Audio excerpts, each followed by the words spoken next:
TPE Network. Fun yet informative podcasts. Hello and welcome to the Mandalorian Fan Podcast. This is episode 38. We'll be covering season 1, episode 16, which is also the season 1 finale of The Bad Batch. I'm Hank. And I'm Alex. And we're your hosts. And we cannot wait to get into this one. It's going to be a lot of fun. I have a sneaking suspicion. I was cracking myself up because I have been telling dad jokes since I was probably 15 or 16. I just think they're funny. So I was like, even a week later, they're still pummeling Camino. Everybody at home is groaning right now. Oh.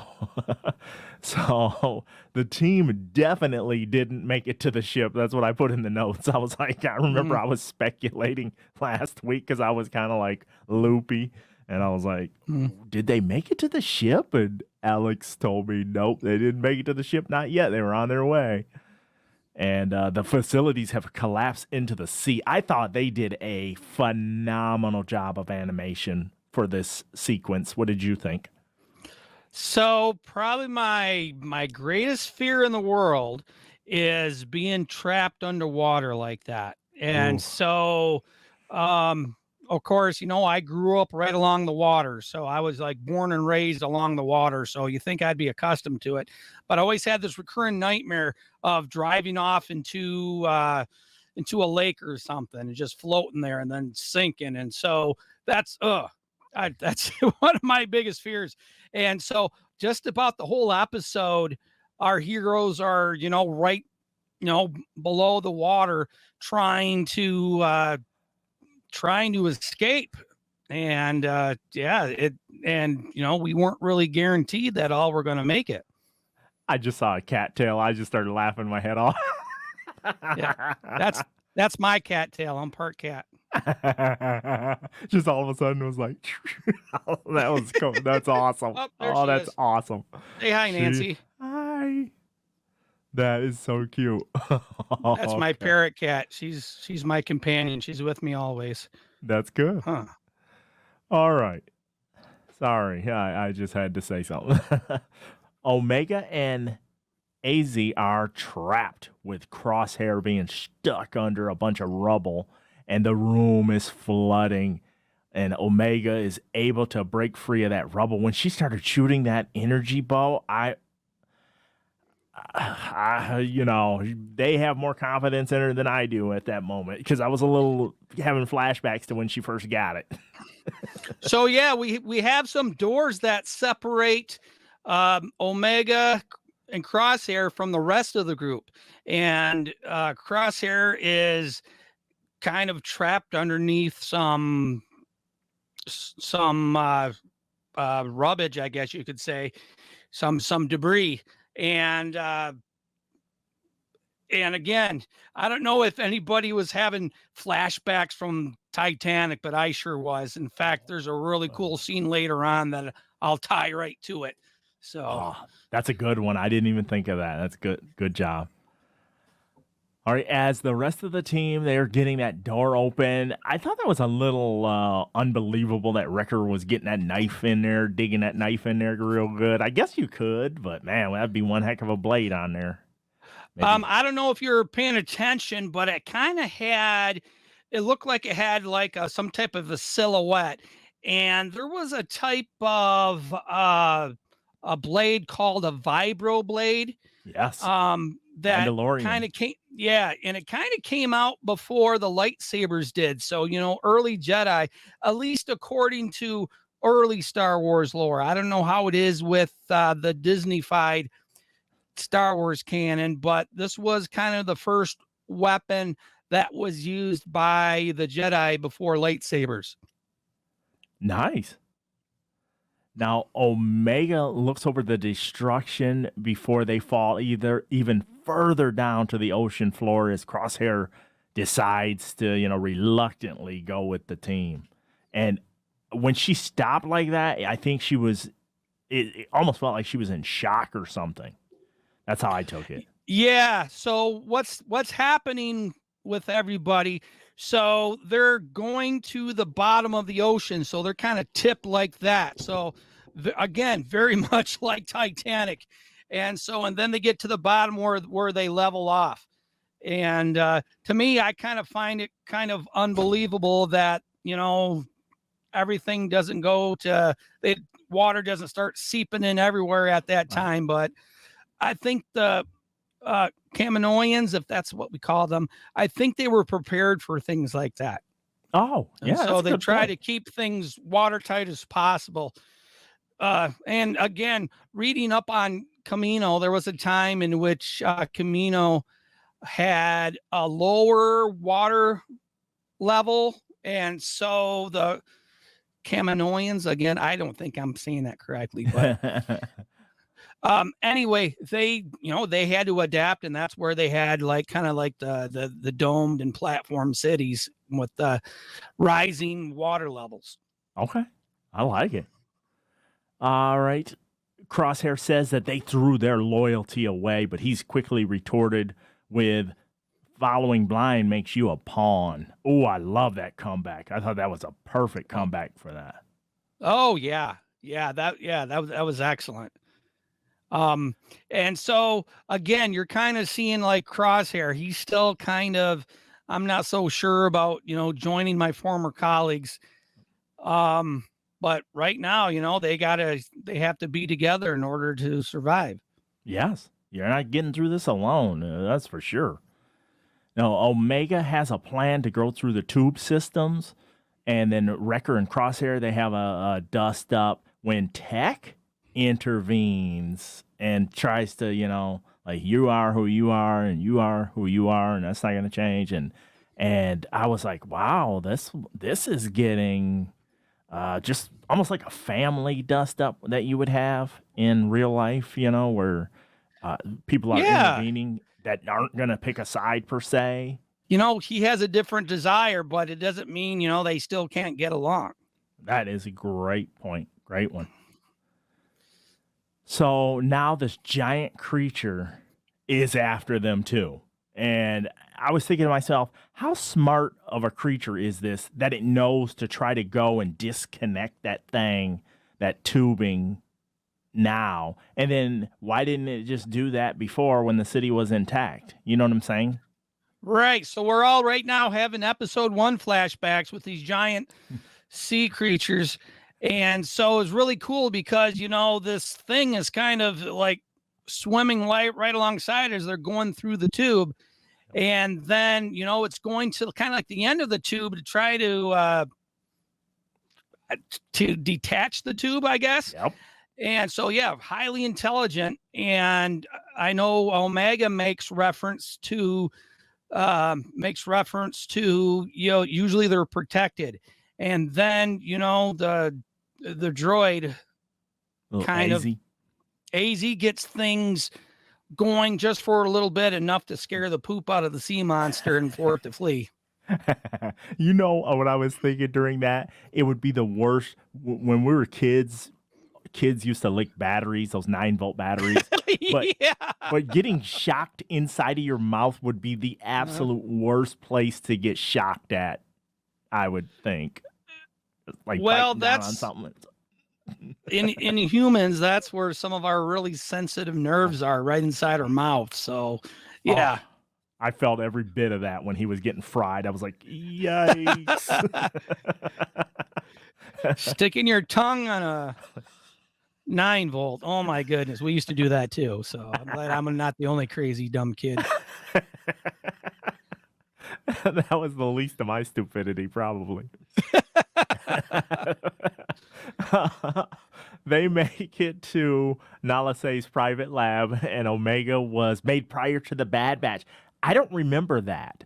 I don't remember them revealing that. Last episode, it was revealed. They did say that she was before them. Okay. Yeah, because she did say somehow she watched them. She watched them get created, I think was the comment she had.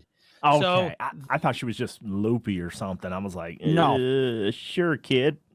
So therefore, technically, she's older. That's why she's so bossy.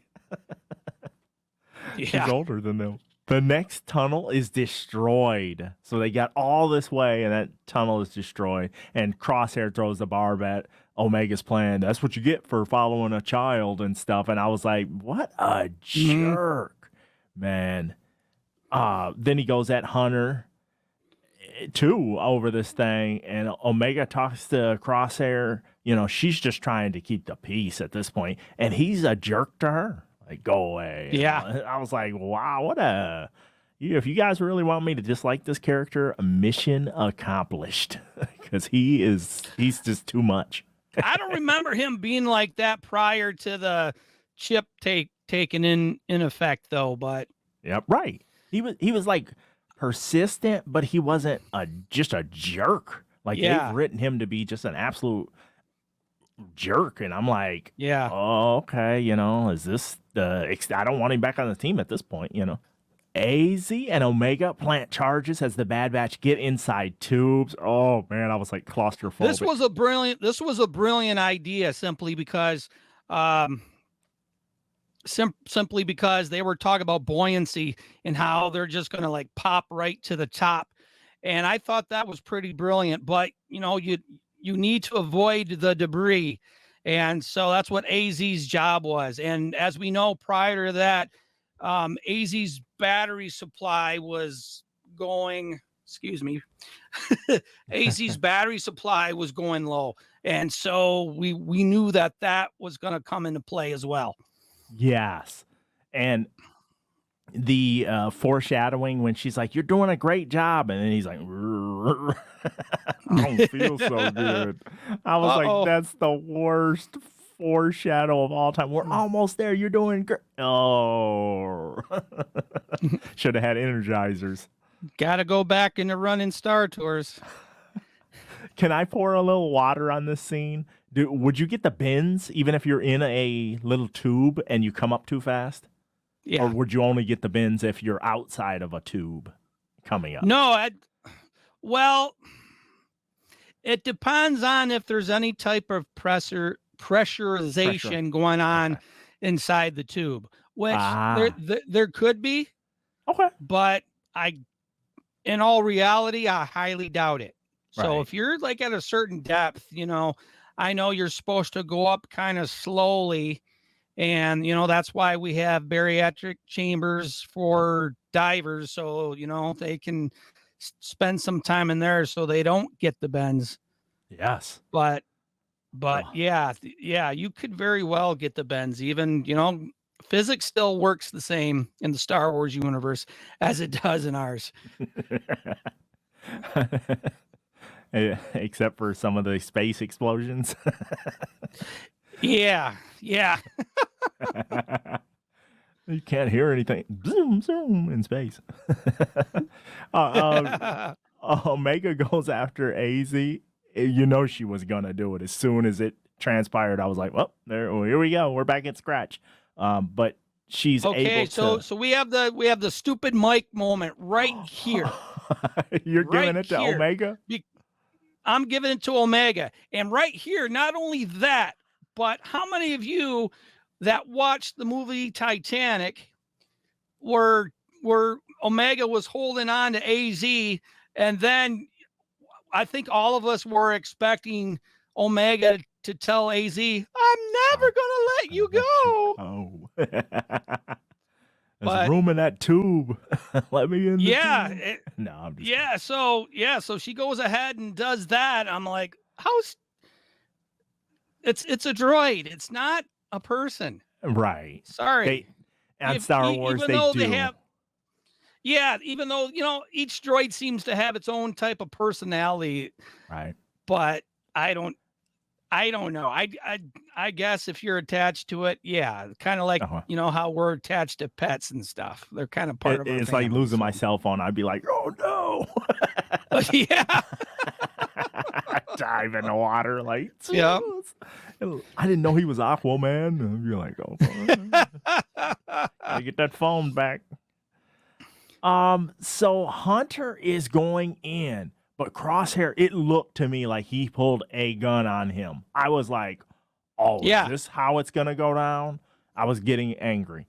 but it's a harpoon type of device, and he's able to somehow, I don't know how he pulled that off. He's able to somehow get AZ and Omega up. He's Crosshair. How did he see him in that depth? That's all I was wondering. Was like, and in the dark, nonetheless. Right. Like, so he's again, that's part of his mutation. So not only is part of his mutation is being a giant ass, but it's also that eyesight. So I guess the eyesight counteracts being the ass part. So and then I noticed his eyeball and it's got the stupid, crosshair on it. I was like, oh, that's over the top, dudes. Just like Hunter with the never-ending face paint. Yeah. At the Marauder, the team looks back at the facility. Well, what was the facility? And Crosshair's like, he's not going to go with them. But Omega thanks him for saving AZ and says he's still their brother. I was like, oh. Yeah, I guess one thing that there were many instances in this episode that kind of showed Crosshair that the Empire could care less about him, but yet he stayed and waited for him at the end. You'd think he would have went with his brothers, but no. Ideally, he's sticking with the Empire. Yep. He honestly thinks that they're going to build something that is spectacular, and that is the scariest type of villain. Well, they are. It's the Death Star. Oh, but they're going to do it without clone help. So yeah. And I don't know if they would still use him because of his abilities, if they would use him. But, as we could tell from the Admiral could care less about any clone. Right. And I wonder, next season if he's going to play a lesser role or not, just due to that mindset. Yeah, that's a good question. Well, at the very end, Nala Se is at her new destination, as it were. As ominous music plays, she's going to be a big help to the Empire. I was like, oh, no, this is leading to where you were speculating last week. So that sucks.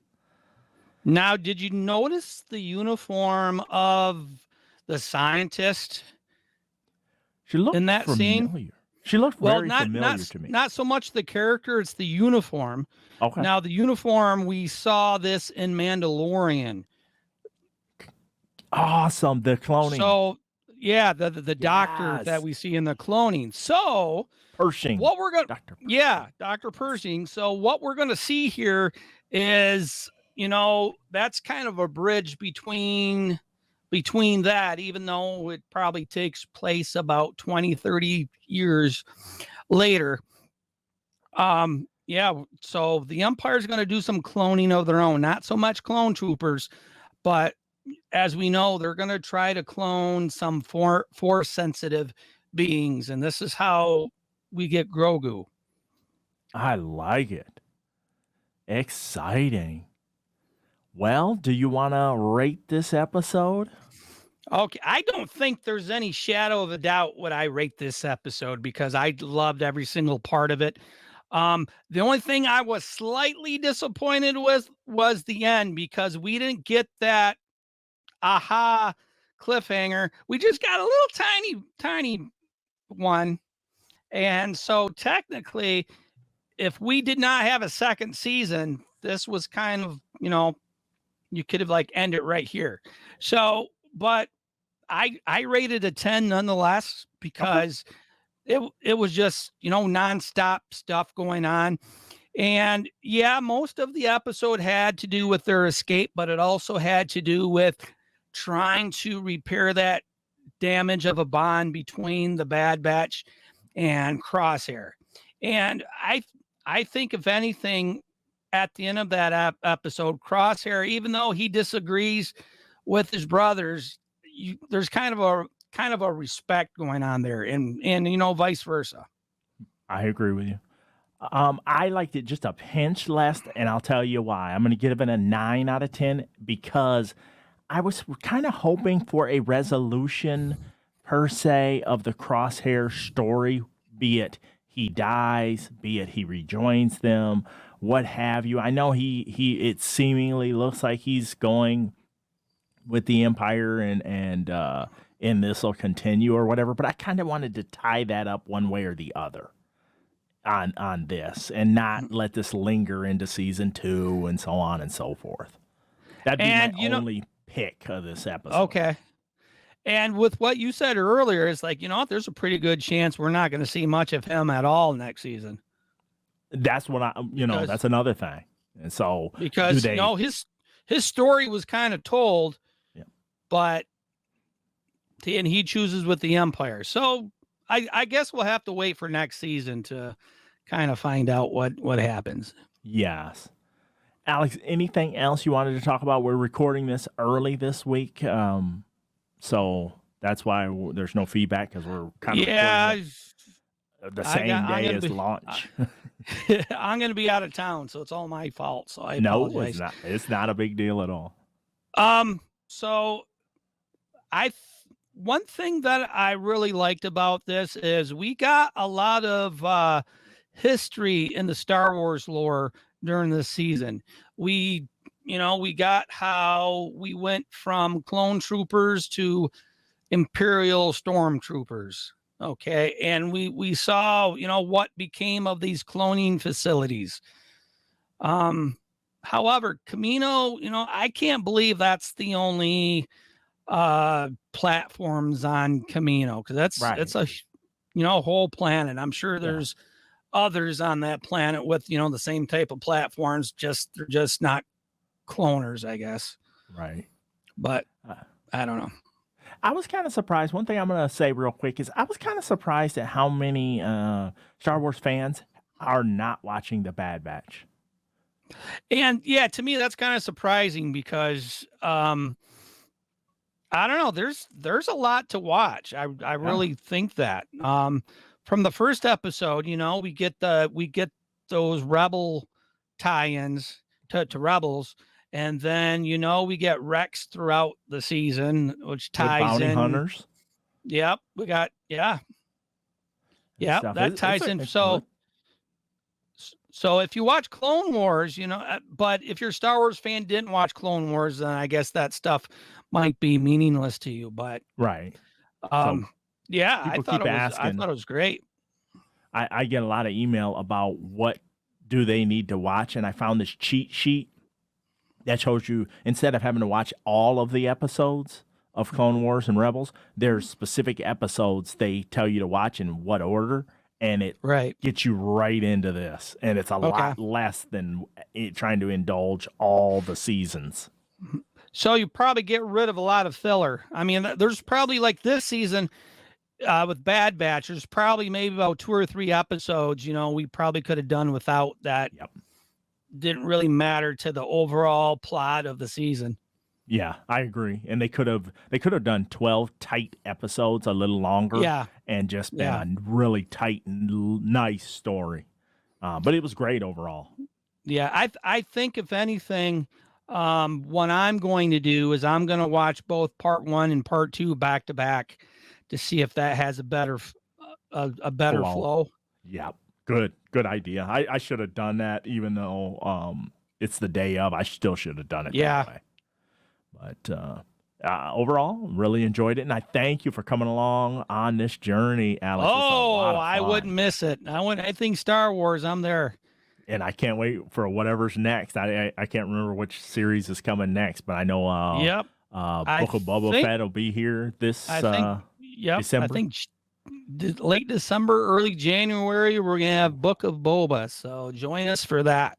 Yes, that everybody will be watching that, so we'll have our full audience back. and then I think Mandalorian is coming in the spring. Yeah, it's supposed to be like later. Yeah. So that's fine. And that Book of Boba is kind of probably tying like that bridge. So as long as we're getting something, I know Disney Plus really hasn't